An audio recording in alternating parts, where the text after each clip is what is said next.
तो दोस्तों आज हो गया 7 नवंबर 2021। बिहार समेत देश दुनिया की बड़ी और ताज़ा समाचार लेकर आए सिर्फ आपके लिए खबर शुरू करते हैं। उससे पहले चैनल को अब तक सब्सक्राइब ना किया हो तो फटाफट चैनल को सब्सक्राइब कर दें, लाइक कर दें, शेयर कर दें ताकि इसी तरह की खबर आप हर रोज़ देख सके। चलिए शुरू करते हैं आज की पहली बड़ी खबर। शनिवार के दिन इटावा पहुंचे मुख्यमंत्री योगी आदित्यनाथ ने विपक्ष पर करारा प्रहार किया है। कोरोना काल की याद दिलाते हुए मुख्यमंत्री योगी आदित्यनाथ ने इटावा की जनता से कहा है कि याद करिए, कोरोना के दौरान भी मैं आपके ज़िले में 2-2 बार आया था। व्यवस्था देखने के लिए दोनों विधायक सांसद के साथ जिला प्रशासन, हेल्थ वर्कर और कोरोना वॉरियर्स ने मिलकर लोगों की मदद भी की थी। उस दौरान दूसरे दलों के लोग होम आइसोलेशन में थे। आपको बता दें कि समाजवादी पार्टी के घर कहे जाने वाले इटावा में मुख्यमंत्री योगी आदित्यनाथ ने अखिलेश यादव पर जमकर निशाना भी साधा।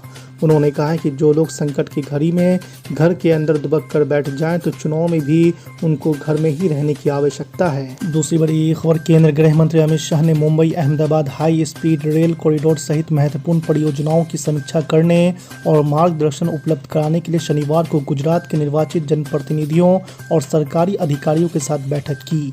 आपको बता दें कि Mumbai Ahmedabad high speed rail corridor परियोजना को बुलेट ट्रेन परियोजना भी कहा जाता है।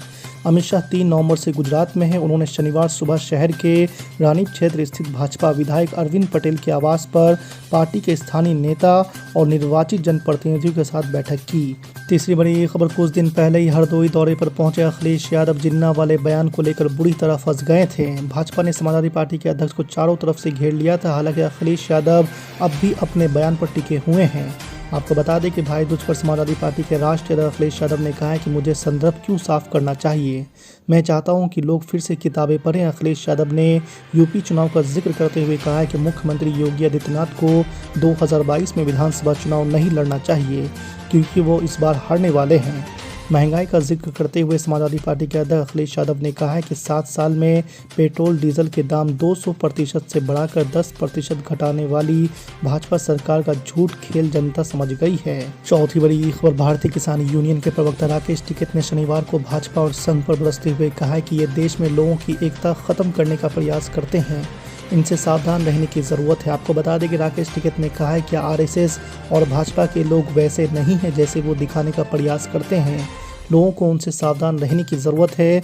ये लोग जहां भी जाते हैं वहां लोगों की एकता को तोड़ने का काम करते हैं।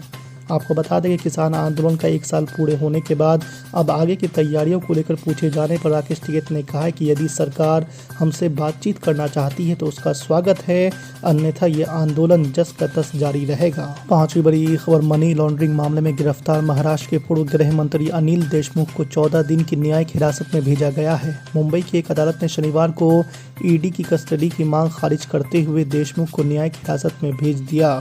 ईडी ने कोर्ट में 9 दिनों की हिरासत की मांग की थी। आपको बता दें कि देशमुख को इस सप्ताह की शुरुआत में गिरफ्तार किया गया था। कल उनकी ईडी हिरासत की अवधि खत्म हो रही थी। कोर्ट में पेश करने से पहले कल सुबह उन्हें नियमित मेडिकल चेकअप के लिए ले जाया गया था। छठी बड़ी खबर, बिहार में शराबबंदी के दौरान जहरीली शराब पीने से हुई मौतों पर नेता विपक्ष तेजस्वी यादव ने एक बार फिर से मुख्यमंत्री नीतीश कुमार पर निशाना साधा है और उन्हें बर्बर करने वाला मुखिया बताया है। नीतीश कुमार के बयान का एक वीडियो क्लिप शेयर करते हुए तेजस्वी यादव ने कहा है कि नीतीश जी शराबबंदी पर बर्बर कर रहे हैं, जबकि उनके ही राज में पिछले 3 दिनों में 50 से ज़्यादा लोगों की मौत जहरीली शराब की वजह से हुई है। सातवीं बड़ी खबर, यूपी विधानसभा चुनाव में अपनी पार्टी की किस्मत आजमा रहे ऑल इंडिया मजलिस इत्तेहादुल मुस्लिमीन के प्रमुख असदुद्दीन ओवैसी ने एक बार फिर से योगी आदित्यनाथ पर निशाना साधा है। उन्होंने अपने एक इंटरव्यू में कहा है कि आंकड़े इस बात की गवाह हैं कि यूपी में दलितों के बाद सबसे ज़्यादा नाइंसाफ़ी मुसलमानों के साथ हुई है। आपको बता दें कि असदुद्दीन ओवैसी ने कहा है कि बीजेपी सबका साथ और सबका विकास की बात करती है, लेकिन अजय मिश्रा टेनी इनकी सरकार में केंद्रीय राज्य मंत्री है जिनकी गाड़ी ने 4 किसानों को मार दिया। उनकी प्रॉपर्टी को ना ही गिराया गया और ना ही जब्त किया गया। इसके पीछे कारण ये है कि वो ब्राह्मण हैं, उनके वोट इनको हासिल करना है। असदुद्दीन ओवैसी ने कहा है कि इस तरह की बात कोई और नहीं कहता है। मैं किसी समाज के खिलाफ नहीं हूँ, लेकिन सच्चाई यही है कि हमने पार्लियामेंट में जाकर मोदी जी के गले मिल लिए।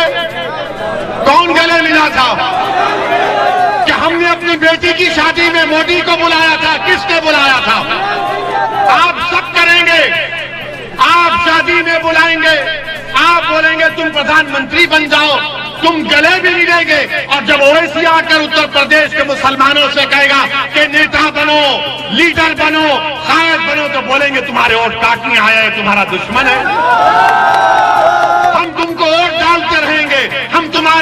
दरी बिछाएंगे, तुम्हारे सर पर ताज रखेंगे और हम भीख का कासा लेकर अपने बच्चों की जिंदगी की भीख मांगेंगे। मेरे अजीज दोस्तों और बुजुर्गों, हमको जमहूरियत हक देती है कि हम अपने मसाइल हल करें। आप देखिए तेलंगाना में हमने गवर्नमेंट पर दबाव डालकर वहां पर तेलंगाना में 60,000 मुसलमान बच्चे और बच्चियां बगैर फीस दिए गवर्नमेंट के स्कूल में पढ़ती है, क्लास 6 से क्लास 12वीं तक। बेहतरीन स्कूल है। क्या इस तरह का काम उत्तर प्रदेश में नहीं किया जा सकता? क्या अब आपको बच्चों को, अपने बच्चे और बच्चियों को पढ़ाने का शौक नहीं है? हर मुसलमान को है, मगर पैसे नहीं है पढ़ाने के लिए। हकीकत है मेरे अजीज दोस्तों और बुजुर्गों। और फिर मोदी की हुकूमत है, कितनों के पास मोटरसाइकिल है? हाथ उठाओ।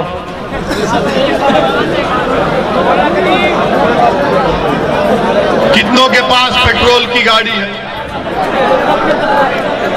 आप जब पेट्रोल स्टेशन जाते तो 104, 107 रुपया पर लीटर दलाते हैं ना। और जब दलाते हैं, दलाकर आप पैसे देने जाते हैं, सामने पोस्टर पर मोदी जी नजर आते हैं। वो देश के इन मोटरसाइकिल चलाने वालों को पैगाम दे रहे हैं कि बेटा लो पेट्रोल और मैं तेरा खून चूस रहा हूं। 107 रुपये मोदी जी, क्या आपने कमाल कर दिया। वाह वाह। और फिर पेट्रोल 107, 104 रुपये में हो गया तो यूपी का एक निराला मिनिस्टर है जो बोला कि पेट्रोल दलाता ही नहीं है कोई। अजीब आदमी है, अजीब आदमी है। कह रहा है कि पेट्रोल दलाता ही नहीं है।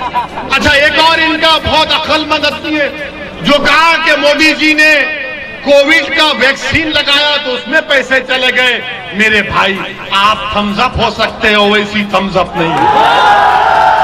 हम थोड़ा बहुत पढ़ना लिखना जानते हैं। भारत सरकार ने कोविड के वैक्सीनेशन के लिए 35,000 करोड़ रुपए मुख्तसस किए थे बजट में। तो पेट्रोल क्यों बढ़ाया जा रहा है?